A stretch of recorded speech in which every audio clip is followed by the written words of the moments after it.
आपलं जे हडपसर आहे, घोरपडे आहे, मुंडवा आहे, कोंडवा आहे, सुप्रसिद्ध पुण्याची उपनगर आहेत. परंतु ह्या सुप्रसिद्ध उपनगराच्या नावामागचा इतिहास आपल्याला माहित आहे.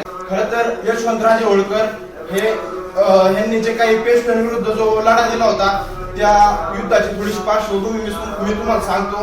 खूप लांबचा नाही, आपल्या जवळचा पुण्यातलाच जो काही तो युद्ध प्रसंग आहे तो तुम्हाला या ठिकाणी सांगतो.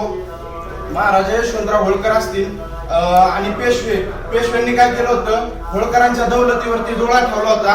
आणि पेशवे जे होते ते म्हणजे बाजीराव पेशवे दुसरे यांनी महाराजा यशवंतराव होळकर यांचे बंधू विठोजीराव होळकर यांना कूट झूट फूट या नीतीने त्यांना तिथून पकडलं आणि पुण्याच्या शनिवारवाडा आपल्याला माहित असेल त्या ठिकाणी जाऊन त्यांना हत्तीच्या पायी दिलेलं होतं. हे क्रूर कार्य त्यांनी केलं आणि म्हणून महाराजा यशवंतराव होळकर खूप संतप्त झाले आणि महाराजा यशवंतराव होळकर यांनी पुण्यावरती जो काही खूप मोठी लढाई त्या ठिकाणी झाली. एकीकडे दौलतराव शिंदे असतील, दुसरीकडे पेशवे आणि या बाजूला होते महाराजा यशवंतराव होळकर.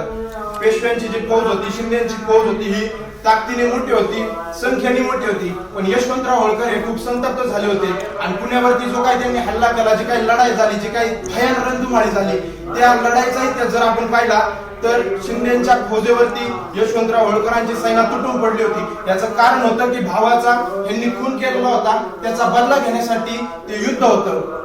आणि महाराजा यशवंतराव होळकर यांनी जे काही ते युद्ध केलंय त्याच्या माग आपलं जे हडपसर आहे, घोरपडे आहे, मुंडवा आहे, कोंडवा आहे, सुप्रसिद्ध पुण्याची उपनगर आहेत. परंतु ह्या सुप्रसिद्ध उपनगराच्या नावामागचा इतिहास आपल्याला माहित आहे.